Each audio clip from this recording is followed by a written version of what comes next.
بسم اللہ الرحمن الرحیم۔ السلام علیکم ورحمۃ اللہ وبرکاتہ۔ یہ مختصر القدوری کا 34واں سبق ہے۔ اس سبق میں آپ باب الربا یعنی سود کے بارے میں احکام پڑھیں گے۔ پہلے اس باب سے متعلق کچھ بنیادی معلومات آپ کے ذہن میں ہونی چاہیے، ان کے ذریعے سے اس باب کے تمام احکام اور مسائل سمجھنے میں آسانی رہے گی۔ تو سب سے پہلی بات یہ ہے کہ ربا کہتے کسے ہیں، اس کی لغوی تعریف کیا ہے، لغوی معنی کیا ہے، اور شریعت کی اصطلاح میں ربا کسے کہتے ہیں۔ تو ربا کی لغوی تعریف یعنی اس کا لغوی معنی ہے زیادتی یا اضافہ، اور شریعت کی اصطلاح میں ربا کی دو قسمیں ہیں، ان دونوں قسموں کی الگ الگ تعریف ہے۔ ایک قسم ہے اس کا نام ہے ربا القرض، اور دوسری قسم کا نام ہے ربا الفضل۔ ربا القرض کی تعریف یہ ہے کہ قرض کا ایسا معاملہ کرنا جس میں قرض کی واپسی پر مقروض کے ذمے اضافی رقم لازم کر دی جائے۔ مثلا ایک بندہ کہتا ہے کہ میں آپ کو 1000 روپیہ قرض دے رہا ہوں، 1 مہینے بعد یا 6 مہینے بعد جب آپ نے قرض واپس کرنا ہے تو 1000 روپیہ جو اصل قرض ہے اس کے ساتھ 100 روپیہ آپ نے اضافی واپس کرنا ہے، 1100 روپیہ واپس کرنا ہے، تو یہ قرض ہو جائے گا۔ یہ پہلی قسم ہے ربا القرض۔ اس کو ربا القرآن بھی کہا جاتا ہے، کیونکہ قرآن میں صراحتاً جس ربا کی حرمت بیان کی گئی ہے وہ یہ ربا القرض ہے۔ اور ربا النسیہ بھی اس کو کہا جاتا ہے۔ نسیہ کا مطلب بھی ادھار ہے، کہ ادھار اس میں پیسے لیے جاتے ہیں اور پھر اضافہ کر کے واپس کیے جاتے ہیں، یہ ربا القرض ہے۔ دوسری قسم ربا الفضل ہے۔ اس کی تعریف یہ ہے کہ عقد معاوضہ میں یعنی قرض والا معاملہ نہ ہو بلکہ کوئی عوض دینے والا معاملہ ہو، یعنی خرید و فروخت کا معاملہ ہو، اس میں ایک فریق کے لیے بغیر کسی عوض کے زیادتی اور اضافے کی شرط لگائی جائے۔ مثلا ایک طرف سے بھی بندہ گندم دے رہا ہے، دوسری طرف سے بھی بندہ گندم دے رہا ہے، گندم کو گندم کے بدلے میں بیچا جا رہا ہے، تو یہ عقد معاوضہ ہے، یعنی ایک چیز کے عوض میں دوسری چیز دی جا رہی ہے، اور اس میں ایک بندے کے لیے اضافی گندم دی جا رہی ہے، اس کے عوض میں دوسری طرف سے کوئی بھی چیز نہیں دی جا رہی۔ تو یہ جو اضافی اور زیادتی ہے اس کو ربا کہا جائے گا، یہ ربا الفضل ہے۔ اس میں ایک شرط ہے کہ ربا کی علت پائی جائے، جس کی تفصیل آگے آئے گی۔ یہ جو دوسری قسم ہے ربا الفضل، اس کو ربا الحدیث بھی کہا جاتا ہے، کیونکہ حدیث میں صراحت کے ساتھ اس قسم کی تفصیل اور اس کے احکام بیان کیے گئے ہیں۔ ربا القرض چونکہ آسان ہے اور واضح ہے کہ ایک بندہ قرض لیتا ہے کسی سے اور پھر اضافے کے ساتھ اس کو واپس کرتا ہے، تو یہ آسان ہے، اس میں زیادہ تفصیلی احکام نہیں ہیں۔ اس لیے کتاب میں جو باب ہے باب الربا، اس میں جو دوسری قسم ہے ربا الفضل، اس کے احکام تفصیل کے ساتھ بیان کیے گئے ہیں کہ اس میں زیادہ تفصیل بھی ہے اور اس کی صورتیں اور احکام بھی زیادہ ہیں۔ تو دوسری قسم ربا الفضل جس حدیث سے ثابت ہے، وہ حدیث کئی صحابہ اکرام رضی اللہ عنہم سے مروی ہے اور بہت سارے الفاظ کے ساتھ مختلف طرق کے ساتھ وہ مشہور حدیث ہے۔ چنانچہ ترمذی شریف کی روایت میں حضرت عبادہ بن ثابت رضی اللہ عنہ کی روایت ہے کہ نبی صلی اللہ علیہ وسلم نے فرمایا، الذهب بالذهب، کہ سونے کو سونے کے بدلے میں جب بیچا جائے، مثلا بمثل، برابر سرابر ہونا چاہیے، والفضة بالفضة، اور چاندی کو چاندی کے بدلے میں اگر بیچا جائے تو یہ برابر سرابر ہونا چاہیے، کھجور کو کھجور کے بدلے میں بیچا جائے تو برابر ہونا چاہیے، گندم کو گندم کے بدلے میں، اور نمک کو نمک کے بدلے میں بیچا جائے، جو کو جو کے بدلے میں بیچا جائے۔ تو یہ 6 چیزوں کا نام لے کر آپ نے فرمایا کہ ان کا جب اسی جنس کی چیز کے ساتھ تبادلہ ہو تو وہ برابر سرابر ہونا چاہیے۔ فمن زادہ، جس نے ایک طرف سے اضافہ کیا، او ازدادہ، ازادہ یا ازدادہ کے الفاظ ہیں، فقط اربا، تو اس نے ربا والا معاملہ کیا ہے، سود والا معاملہ کیا ہے۔ تو چونکہ اس حدیث کے اندر صرف 6 چیزوں کا تذکرہ ہے، تو ان 6 چیزوں کے اندر تو واضح بات ہے کہ دونوں طرف اگر ایک ہی چیز ہے تو اس میں کمی زیادتی نہیں ہونی چاہیے، بالکل برابر سرابر ہونا چاہیے۔ اگر ایک طرف کسی چیز میں اضافہ ہوگا تو وہ سود ہوگا، ربا ہوگا۔ لیکن ان 6 چیزوں کے علاوہ باقی چیزوں کے اندر اس کی کیا تفصیل ہوگی اگر ان کو بیچا جائے عقد معاوضہ میں، تو اس میں اگر کمی زیادتی ہے تو اس کی کیا صورت ہوگی۔ تو اس کے بارے میں جو فقہاء اکرام ہیں، ائمہ اربعہ، انہوں نے اجتہاد کے ذریعے سے ان 6 چیزوں میں غور کیا ہے کہ ان میں کون سی علت پائی جاتی ہے کہ اس کی وجہ سے ان کے اندر کمی زیادتی کو ربا اور حرام قرار دیا گیا ہے۔ تو وہی علت جب اور چیزوں کے اندر بھی پائی جائے گی تو ان کو بھی ہم ان کے اندر بھی یہ کمی زیادتی کو ربا اور سود شمار کریں گے۔ تو چنانچہ وہ علت کیا ہے؟ احناف کے نزدیک یعنی فقہائے حنفیہ کے نزدیک ربا کی علت ہے قدر، یعنی وہ چیز کیلی ہو یا وزنی ہو، اور جنس یعنی دونوں طرف ایک ہی جنس کی چیز ہو، مختلف جنس نہ ہو۔ تو یہ علت کے دو جز ہیں، قدر یعنی وہ چیز کیل کے ذریعے سے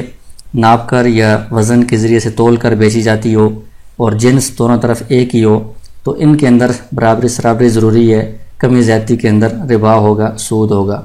لہٰذا اگر کسی کیلی یا وزنی چیز کا تبادلہ کیا جائے، اسی کی ہم جنس کیلی یا وزنی چیز کے ساتھ ان دونوں طرف ایک ہی جنس کی چیز ہو اور وہ چیز کیلی یا وزنی ہے، تو یہ ربوی مال ہیں، یعنی ان کے اندر برابری سرابری ضروری ہے۔ اگر کمی بیشی ہوگی یا ایک چیز یہ دونوں ادھار ہوں گی تو یہ ربا ہوگا، حرام ہوگا۔ اب چونکہ علت کے اندر دو جز ہیں کہ وہ چیز قدر بھی ہو، کیلی یا وزنی چیز ہو، اور جنس بھی ایک ہو، تو اس اعتبار سے ان اموال کے تبادلہ کی تین صورتیں بنیں گی۔ یا تو علت کے جو دونوں جز ہیں وہ دونوں جز پائے جائیں کہ وہ دونوں جو چیزیں ہیں معاوضے میں، ایک طرف سے دی جانے والی چیز اور دوسری طرف سے دی جانے والی چیز، دونوں کے اندر قدر بھی ہے،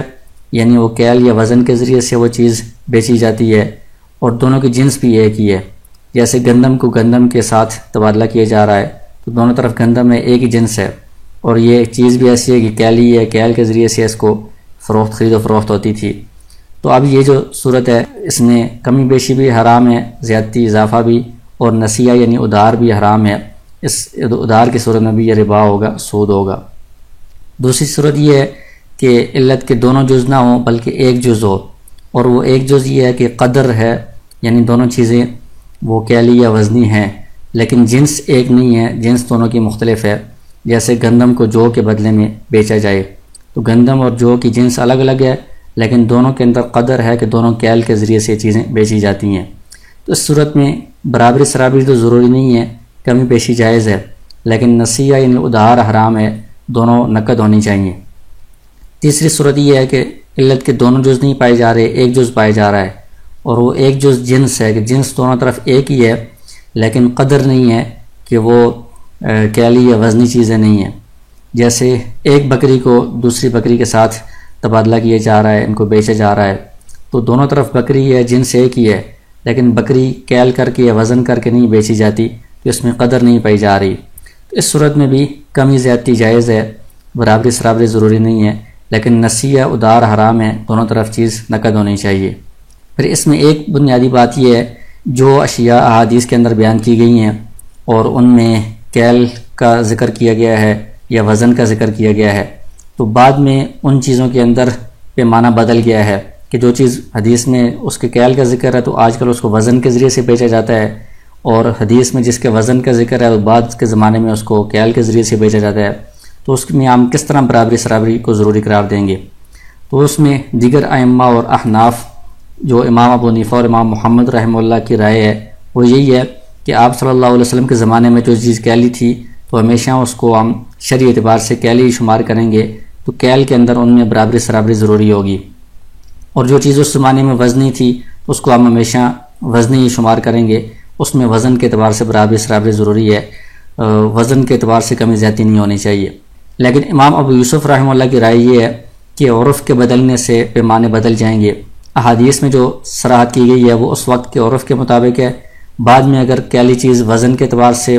اس کا تبادلہ شروع ہو گیا ہے تو اس کو ہم وزنی شمار کریں گے، وزن کے اعتبار سے ہی اس کی ہم برابری شمار کریں گے۔ جیسے گندم ہے، اس کو حدیث میں کیل کے ذریعے سے برابر سرابر ہونے کا ذکر کیا گیا ہے، لیکن بعد کے زمانے میں گندم وزن کر کے تول کر بیچی جاتی ہے، تو عام جمہور جو ائمہ ہیں ان کے نزدیک گندم کو کیل کر کے ہی، اگر گندم کو گندم کے بدلے میں بیچا جائے گا تو کیل کے حساب سے یہ برابر ہونا چاہیے، اگرچہ وزن میں کمی زیادتی ہو۔ اور امام ابو یوسف رحمہ اللہ کے نزدیک گندم چونکہ آج کے عرف میں وزن کے ذریعے سے بیچی جاتی ہے، تو وزن کے اعتبار سے اگر دونوں طرف گندم ہے تو ان میں برابری ہونا ضروری ہوگا۔ ایک اور مسئلہ یہ ہے کہ یہ جو اموال ربویہ ہے، اموال ربویہ کا مطلب یہ ہے کہ جن کے اندر دونوں چیزیں پائی جاتی ہیں، یعنی قدر پائی جاتی ہے، کیلی یا وزنی چیز پائی جاتی ہے، ان کو جب تبادلہ کیا جائے گا، ہم جنس اشیاء یعنی اسی جنس کی چیز کے بدلے میں ان کی خرید و فروخت ہو رہی ہے، تو اس میں مجازفہ یا تخمینہ یعنی اندازے سے بیچنا جائز نہیں ہے، بلکہ اس کو کیل کر کے یا وزن کر کے برابر کرنا ضروری ہے۔ اندازے کے اندر چونکہ احتمال ہے کہ کم ہو یا زیادہ ہو تو اس میں سود ہو جائے گا، تو سود کا احتمال بھی منع ہے، حرام ہے، اس لیے اندازے سے بیچنا جائز نہیں۔ پھر یہ جو اموال ہیں جن کے اندر ربا پایا جاتا ہے، سود پایا جاتا ہے، ان کی دو قسمیں ہیں۔ ایک تو نقود ہیں، یعنی جو کرنسی والی چیزیں ہیں، نقد جنہیں کہا جاتا ہے، جو ثمن بنتی ہیں، جیسے سونا چاندی ہے، تو اس کے اندر ادھار بھی حرام ہے، یعنی وہ چیز نقد ہونی چاہیے، ادھار نہیں ہونا چاہیے کہ اس میں مدت مقرر کریں کہ 1 مہینے بعد 2 مہینے بعد دیں گے۔ اور دوسرا یہ کہ نقد کے اندر بھی فوری مجلس کے اندر ہی دونوں طرف سے قبضہ کرنا ضروری ہوگا، یعنی یہ نہیں کہ وہ چیز تو نقد ہے لیکن وہ کہیں کہ چلو جب بھی موقع ملے گا دے دیں گے، اس طرح نہیں، بلکہ مجلس کے اندر ہی اس سونے پر یا چاندی پر یا جو درہم اور دینار ہیں ان پر قبضہ کرنا ضروری ہوگا، کیونکہ یہ متعین کرنے سے متعین نہیں ہو سکتے، جب قبضہ ہوگا تو تب یہ متعین ہوں گے۔ اور دیگر جو اموال ہیں سونے اور چاندی کے علاوہ، گندم، نمک، چاول وغیرہ،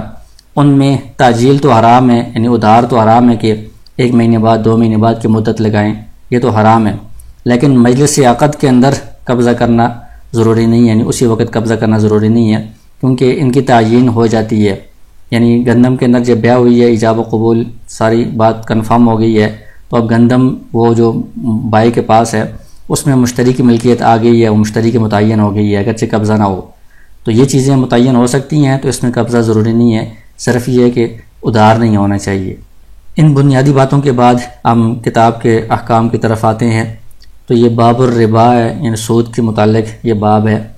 الربا محرم، ربا حرام ہے، قرآن کے اندر حدیث کے اندر بھی اس کی حرمت صراحتاً بیان کی گئی ہے۔ فی کل مکیل او موزون، اور یہاں پر ربا کی چونکہ دوسری قسم کا بیان ہے، اس لیے دوسری قسم کی تفصیل اس کی تعریف بیان کی ہے کہ ہر کیل والی یا وزن والی چیز اس کے اندر اذا بیع بجنسی ہی، جب اس کو اسی جنس کے بدلے میں بیچا جائے، متفاضلاً کمی زیادتی کے ساتھ بیچا جائے، تو یہ ربا ہوگا اور یہ حرام ہے۔ تو اس میں ایک شرط تو یہ ہے علت کی، ایک جز کہ کیل یا وزن ہو، اور دوسرا جز یہ ہے کہ اسی جنس کے بدلے میں بیچا جائے، تو اس میں کمی زیادتی حرام ہے، برابر سرابر ہونا ضروری ہے۔ فالعلت فیہ، اس میں جو علت ہے وہ احناف کے نزدیک الکیل مع الجنسی او الوزن مع الجنسی، یعنی کیلی یا وزنی چیز ہو اور اسی جنس کے بدلے میں اس کو بیچا جائے۔ فإذا بیع المکیل بجنسی او الموزون بجنسی مثلا بمثل جاز البیع، اگر کیلی چیز کو اسی کی جنس کے بدلے میں بیچا جائے یا وزنی چیز کو اسی کی جنس کے بدلے میں برابر سرابر بیچا جائے تو اس میں بیع جائز ہے۔ وإن تفاضل، اگر اس میں کمی زیادتی ہو تو یہ بیع جائز نہیں ہوگی، یہ ربا ہوگا، حرام ہوگا۔ ولا يجوز بيع الجيد بالرديء مما فيه الربا الا مثلا بمثل، ان چیزوں میں سے جو جن میں ربا ہوتا ہے، یعنی کیلی یا وزنی چیزیں ہیں، ان کو جب اسی جنس کے بدلے میں بیچا جائے تو اس میں ایک طرف عمدہ ہو اور ایک طرف گھٹیا ہو، اس صورت میں بھی اس میں برابری سرابری ضروری ہے۔ عمدہ اور گھٹیا ہونے کی صورت میں بھی کمی زیادتی کرنا جائز نہیں ہے، کیونکہ اس میں ربا والی چیزوں کے اندر صفت کے کم یا زیادہ ہونے کا اعتبار نہیں ہوتا۔ صفت کی وجہ سے اگر ہم دوسری چیز کو جو گھٹیا ہے اس کو زیادہ کرتے ہیں، عمدہ والے کو کم کریں، تو اس طرح یہ سود کا دروازہ کھل جائے گا۔ اس لیے ان ربا والی چیزوں کے اندر صفت کے اندر فرق ہو تب بھی برابری سرابری ضروری ہے۔ وَإِذَا عَدِمَ الْوَصْفَانِ الْجِنْسُ وَالْمَانَ الْمَضْمُومُ إِلَيْهِ، تو جیسا کہ شروع میں بتایا ہے کہ 2 جز ہیں علت کے اندر، اگر وہ دونوں جز نہ ہوں، دونوں وصف نہ ہوں، ایک جنس ہے اور دوسری وہ چیز جو اس کے ساتھ ملائی گئی ہے، مطلب قدر ہے، کیلی یا وزنی ہونا، اگر وہ دونوں جز نہیں ہیں، یعنی جنس بھی ایک نہیں ہے اور وہ چیز کیلی یا وزنی بھی نہیں ہے، حل التفاضل والنساء، جیسے کوئی بندہ کپڑا لے رہا ہے پیسے دے کر، تو پیسے اور کپڑے کی جنس بھی الگ الگ ہے، اور پیسے اور کپڑے جو ہے ان کے اندر کیلی یا وزنی ہونا بھی نہیں پایا جا رہا، تو اس میں تفاضل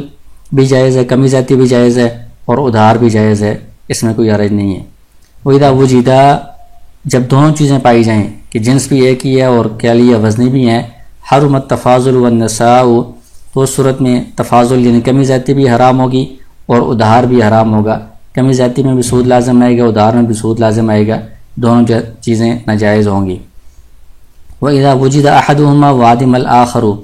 اگر دونوں جزوں میں سے ایک جز پائے جا رہا ہے کہ صرف جنس ایک ہے، قدر نہیں ہے، یہ قدر تو ہے لیکن جنس ایک نہیں ہے، اس صورت میں کمی زیادتی تو جائز ہوگی لیکن ادھار پھر بھی حرام ہوگا۔ وکل شیء نص رسول اللہ صلی اللہ علیہ وسلم علی تحریم التفاضل فیہ کیلا فہو مکیل ابدا۔ یہ وہی بات ہے جس کے شروع میں ذکر کیا ہے کہ جس کے بارے میں رسول اللہ صلی اللہ علیہ وسلم نے اصرار کی ہے کہ اس میں کیل کے اعتبار سے برابری سرابری ضروری ہے، کیل کے اعتبار سے کمی زیادتی حرام ہے، تو اس کو ہمیشہ مکیل ہی شمار کیا جائے گا، اس میں کیل کے اعتبار سے یہ برابری کی جائے گی۔ وَإِن تَرَكَ النَّاسُ فِيهِ الْكَيْلَ، اگرچہ لوگوں نے اس میں کیل کو چھوڑ دیا ہو، جیسے گندم، جو کھجور، یہ نمک وغیرہ ہیں۔ وَكُلُّ شَيْءٍ نَصَّ رسول اللہ صلی اللہ علیہ وسلم علی تحریم التفاضل فیہ وزنا فهو موزون ابدا، اور جس چیز کے بارے میں آپ صلی اللہ علیہ وسلم نے وزن کے اعتبار سے کمی زیادتی کو حرام قرار دیا ہے، وہ ہمیشہ وزن ہی شمار کی جائے گی، اگرچہ لوگوں نے اس میں وزن کو چھوڑ دیا ہو، جیسے سونا اور چاندی ہے۔ تو اس کی تفصیل پہلے گزر چکی ہے کہ امام ابو یوسف رحمہ اللہ یہ فرماتے ہیں کہ یہ عرف کے اعتبار سے پیمانہ بدل جائے گا، لیکن دوسرے ائمہ کہتے ہیں کہ وہی پیمانہ رہے گا۔ وما لم ينص علیہ، اور جس کے بارے میں آپ صلی اللہ علیہ وسلم نے اصرار نہیں کی کہ وہ کیلی یا وزنی ہے، فهو محمول علی عادات الناس، اس کو لوگوں کی عادات پر اور عرف پر محمول کیا جائے گا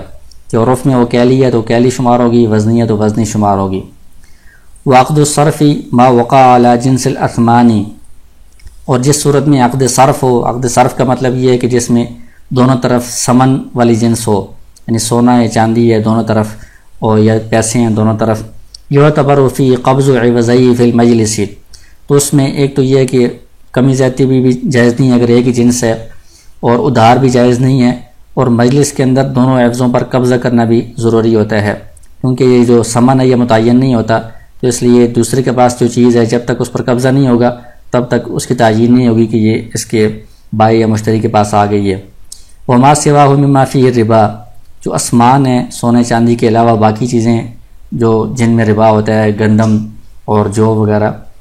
یعتبر فی تعین، اس میں تعین کر دینا کافی ہے کہ یہ والی گندم اس نے بیچی ہے، یہ خریدی ہے۔ ولا یعتبر فی التقابض، اس میں اسی مجلس کے اندر قبضہ کرنا ضروری نہیں ہے، یعنی ادھار تو نہیں ہونا چاہیے، نقد ہی ہونا چاہیے، لیکن اس میں یہ ہے کہ مجلس کے اندر قبضہ ضروری نہیں ہے، اگر وہ متعین کر دیں تو کافی ہے۔ ولا يجوز بیع الحنطة بالدقیق ولا بالسویق، گندم کی بیع آٹے کے بدلے میں اور ستو کے بدلے میں جائز نہیں ہے، کیونکہ یہ ایک ہی جنس ہے اور دونوں کیلی چیزیں ہیں، تو اس میں برابری سرابری ضروری ہے۔ تو کیل کے اعتبار سے گندم اور آٹا ایک پیمانے میں ڈالیں گے تو گندم کم آئے گی اور آٹا زیادہ آئے گا، کیونکہ اس کے ذرات باریک ہوتے ہیں اور وہ دب جاتا ہے، تو اس میں برابری سرابری ممکن نہیں ہوگی۔ اسی طرح ستو اور گندم کے دانے اگر ایک ہی برتن کے حساب سے بیچیں گے برابر کر کے بھی تو حقیقت میں برابری نہیں ہوگی، کیونکہ ستو جو ہے ہلکا ہوتا ہے وہ زیادہ آئے گا اور گندم کے دانے کم آئیں گے، تو اس میں ان کی آپس میں خرید و فروخت جائز نہیں ہے۔ وکذالک الدقیق بالسویق، اسی طرح آٹا اور ستو کو بھی ایک دوسرے کے بدلے میں، کیونکہ اس میں کیل کے اعتبار سے برابری ممکن نہیں ہے۔ ویجوز بیع اللحم بالحیوان عند ابی حنیفہ و ابی یوسف رحمہ اللہ، ایک طرف گوشت ہو دوسری طرف جانور ہے پورا، تو اس کی آپس میں بیع جائز ہے شیخین کے نزدیک۔ وہ کہتے ہیں کہ گوشت تو وزنی ہے، وزن کر کے بیچا جاتا ہے، لیکن جو حیوان ہے وہ کیلی یا وزنی نہیں ہے، اس کے اندر قدر والی چیز نہیں پائی جا رہی، تو لہٰذا اس میں وہ ربا والی صورت نہیں آئے گی، تو اس کی بیع جائز ہے، اگرچہ گوشت کم ہے حیوان زیادہ ہے یا حیوان کم ہے گوشت زیادہ ہے۔ امام محمد رحمہ اللہ فرماتے ہیں کہ یہ بیع اس وقت تک جائز نہیں ہوگی جب تک کہ جو خالی گوشت ہے وہ اس گوشت سے زیادہ نہ ہو جو کہ حیوان کے اندر ہے، تو جو گوشت ہے یہ اس گوشت کے مقابلے میں ہو جائے گا، اور جو زیادتی ہے وہ زیارت بالسختی، وہ جو فالتو چیزیں ہیں ان کے مقابلے میں ہو جائیں گی۔ وہ کہتے ہیں مثلاً حیوان کے اندر 1 من گوشت ہے تو جو خالص گوشت ہے وہ 1 من اور ساتھ 5 کلو زیادہ ہونا چاہیے، تاکہ 1 من وہ اس 1 من گوشت کے مقابلے میں ہو جائے، اور جو 5 کلو گوشت زیادہ ہے یہ جو حیوان کی باقی چیزیں ہیں کھال سینگ وغیرہ ان کے بدلے میں ہو جائے۔ تو اس میں فتویٰ امام ابو حنیفہ اور امام ابو یوسف رحمہ اللہ کے قول پر یہ ہے، کیونکہ اس کے اندر قدر نہیں پائی جا رہی کہ جو حیوان پورا ہے وہ تول کر نہیں بیچا جاتا، بلکہ وہ عادتی ہے گن کر بیچا جاتا ہے۔ یہ اس صورت میں ہے کہ جب دونوں طرف ایک ہی قسم کا گوشت ہو، یعنی گوشت بھی گائے کا ہے اور حیوان بھی گائے ہے، اس صورت میں یہ اختلاف ہے۔ اگر جنس الگ ہے کہ گوشت وہ بکری کا ہے اور حیوان جو ہے وہ گائے ہے، اس صورت میں سب کے نزدیک بالاتفاق یہ کمی زیادتی کے ساتھ بیع جائز ہے، کیونکہ جنس ہی مختلف ہو گئی ہے۔ وَيَجُوزُ بَيْعُ الرُّطَبِ بِالتَّمْرِ مثلا بمثل عند ابی حنیفہ رحمہ اللہ، جو تر کھجوریں ہیں ان کو خشک کھجوروں کے بدلے میں بیچا جائے برابر سرابر کر کے، تو امام ابو حنیفہ رحمہ اللہ کے نزدیک یہ جائز ہے، کیونکہ ابھی یہ دونوں ایک ہی جنس کی چیزیں ہیں، ان کو ابھی برابر کر دیا جائے۔ لیکن امام ابو یوسف اور امام محمد رحمہ اللہ فرماتے ہیں کہ یہ جو تر کھجور ہے یہ خشک ہو کر اس تمر جو خشک والی ہے اس سے کم ہو جائے گی، تو اس لیے ابھی اگرچہ برابر سرابر ہیں تب بھی اس کی بیع جائز نہیں ہونی چاہیے۔ اس میں بھی فتویٰ امام ابو حنیفہ رحمہ اللہ کے قول پر یہ ہے کہ فی الحال ان دونوں کو تمر کھجور کا ہی جو ان دونوں پر نام بولا جاتا ہے، یہ ایک ہی جنس کی چیزیں ہیں، تو فی الحال یہ برابر ہیں تو ان کی بیع درست ہے، اگرچہ بعد میں ایک کم ہو جائے۔ وَكَذَلِكَ الْعِنَبُ بِالزَّبِيبِ، اسی طرح جو انگور ہیں، جو تر انگور ہیں، ان کو خشک انگور جو کشمش ہے اس کے بدلے میں بھی بیچنا امام ابو حنیفہ رحمہ اللہ کے نزدیک برابر سرابر کر کے جائز ہے، اگرچہ بعد میں جو تر انگور ہیں وہ خشک ہو کر زبیب سے کم ہو جائیں گے۔ وَلَا يَجُوزُ بَيْعُ الزَّيْتُونِ بِالزَّيْتِ، زیتون کے جو پھل ہے اس کو زیتون کے تیل کے بدلے میں بیچنا جائز نہیں ہے۔ وَالسِّمْسِمِ بِالشِّيرَجِ، سمسم کہتے ہیں تل کو بیچنا، شیرج جو تلوں کے اندر تیل ہوتا ہے اس کے بدلے میں بیچنا جائز نہیں ہے، حتیٰ یہاں تک کہ الزیت والشیرج اکثر مما فی الزیتون والسمسم، کہ جو خالص تیل ہے زیتون کا یا خالص تیل ہے جو تلوں کا، وہ اس تیل سے زیادہ ہونا چاہیے جو زیتون کے پھل کے اندر یا تلوں کے اندر ہے۔ مثلا زیتون کے جو پھل ہے اس کے اندر سے اگر ایک سیر تیل نکلتا ہے تو جو خالص تیل ہے وہ اس سے آدھا سیر زیادہ ہونا چاہیے۔ فیکون الدہن بمثلہ، تاکہ یہ جو خالص تیل میں سے ایک سیر ہے وہ اس ایک سیر کے بدلے میں ہو جائے۔ وزیارت بالتجیرۃ، اور جو اضافی تیل ہے خالص تیل میں وہ اس پھل کا جو چھلکا ہے جو تیل کے علاوہ باقی چیزیں ہیں اس کے مقابلے میں ہو جائے گا، تو اس طرح یہ برابری ہو جائے گی۔ وَيَجُوزُ بَيْعُ اللَّحْمَانِ الْمُخْتَلِفَةِ بَعْضِهَا بِبَعْضٍ مُتَفَاضِلًا، دو قسم کے گوشت ہیں ان کی جنس مختلف ہے، ان کو ایک دوسرے کے بدلے میں بیچنا جائز ہے کمی زیادتی کے ساتھ۔ مثلا گائے کا گوشت ہے اور دوسری طرف اونٹ کا گوشت ہے، تو ان کی جنس آپس میں مختلف ہے، تو اس لیے کمی زیادتی کے ساتھ ان کو بیچنا جائز ہے۔ وَكَذَلِكَ أَلْبَانُ الْإِبِلِ وَالْبَقَرِ وَالْغَنَمِ بَعْضِهِمْ بِبَعْضٍ مُتَفَاضِلًا، اسی طرح دودھ مختلف جنس کے جانوروں کا، اونٹنی کا دودھ ہے اور گائے کا دودھ ہے، یا گائے کا دودھ اور بکری کا دودھ ہے، ان کی جنس مختلف ہے، ان کو آپس میں کمی زیادتی کے ساتھ بیچنا جائز ہے۔ وَخَلُّ الدَّقَلِ بِخَلِّ الْعِنَبِ مُتَفَاضِلًا، اسی طرح ایک کھجوروں کا سرکہ ہے اور دوسری طرف انگوروں کا سرکہ ہے، تو ان دونوں کو آپس میں بیچنا جائز ہے کمی زیادتی کے ساتھ، کیونکہ کھجور کی اور انگور کی جنس الگ الگ ہے۔ وَيَجُوزُ بَيْعُ الْخُبْزِ بِالْحِنطَةِ، اسی طرح روٹی کو گندم کے بدلے میں، والدقیق، یا روٹی کو آٹے کے بدلے میں بھی بیچنا جائز ہے متفاضلاً کمی زیادتی کے ساتھ، کیونکہ جو روٹی ہے وہ تول کر نہیں بیچی جاتی بلکہ وہ عدد دی ہے، گن کر بیچی جاتی ہے، تو اس کے اندر وہ قدر کیل وزن والا پیمانہ نہیں پایا جاتا، تو اس کو حنطہ گندم کے ساتھ اور آٹے کے بدلے میں بیچنا کمی زیادتی کے ساتھ جائز ہے۔ ولا ربا بین المولا و عبدہ، آقا اور اس کے غلام کے درمیان ربا نہیں ہوتا، یعنی آقا اگر غلام کو پیسے دے کر اس سے اضافی لے رہا ہے یا غلام آقا کو پیسے دے کر اس سے اضافی لے رہا ہے تو ان کا آپس میں کوئی تبادلہ ہو اس میں ربا لازم نہیں آتا۔ اس کی وجہ یہ ہے کہ غلام کی کوئی ملکیت نہیں ہوتی، غلام کے پاس جو کچھ بھی ہے وہ مولا کا ہی ہے، تو مولا اس کو دے کر اس سے اضافی لے رہا ہے، گویا کہ وہ اپنے آپ کو دے رہا ہے، اپنے آپ سے لے رہا ہے، تو اس میں کوئی عقد معاوضہ والی بات نہیں پائی جاتی۔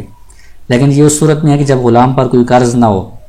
اگر غلام کے اوپر قرض ہوگا کچھ اور لوگوں کا، اس صورت میں پھر یہ جو اس کے پاس چیز آتی ہے وہ دوسرے لوگوں کی ملکیت میں آتی ہے۔ ولا بین المسلم والحربی فی دار الحرب، اسی طرح مسلمان اور حربی کے درمیان دار الحرب کے اندر یہ ربا نہیں ہوتا۔ دار الحرب کا مطلب یہ ہے کہ ایسا علاقہ جن کے ساتھ مسلمانوں کی لڑائی جاری ہو، تو ان کا جو مال ہوتا ہے وہ سارا مال غنیمت ہوتا ہے، تو وہ ان کی اجازت کے بغیر بھی لینا جائز ہوتا ہے، تو سودی معاملے میں تو ان کی اجازت سے اضافی چیز مل رہی ہے، تو اس لیے اصولی طور پر دار الحرب کے جو لوگ ہیں ان سے اگر اضافی چیز لی جا رہی ہے تو اس کو سود نہیں کہا جائے گا۔ لیکن یہ صورت میں ہے کہ جب دار الحرب ہو، یعنی ان کے ساتھ ہماری جنگ چل رہی ہو، لڑائی چل رہی ہو، لیکن اگر دوسرے کافر ملک کے ساتھ ہمارا معاہدہ ہے، امن و امان ہے، جنگ نہیں چل رہی، تو ان کافروں سے سود لینا یہ حرام ہوگا، ناجائز ہوگا۔ اسی طرح بعض ائمہ یہ کہتے ہیں کہ دار الحرب کے اندر جنگ کے دوران بھی سودی معاملہ کرنا جائز نہیں ہے، کیونکہ سود کی جو حرمت بیان کی گئی ہے قرآن اور حدیث میں وہ مطلق آئی ہے کہ چاہے کافر سے ہو یا مسلمان سے ہو، ہر طرح سے یہ حرام ہے۔ اسی طرح جو حجۃ الوداع کے موقع پر آپ صلی اللہ علیہ وسلم نے ربا کو ختم کیا تھا، تو وہ حربی کوئی جو ربا تھے، جاہلیت کے جو ربا تھے، ان سب کو بھی ختم فرمایا۔ حضرت عباس رضی اللہ عنہ کے ربا کو ختم فرمایا، تو اس میں بہت سارے ان مشرکین کے ساتھ ربا کے معاملات بھی تھے۔ اس سے پتہ چلتا ہے کہ کافروں کے ساتھ بھی ربا کا معاملہ کرنا درست نہیں ہے، جائز نہیں ہے۔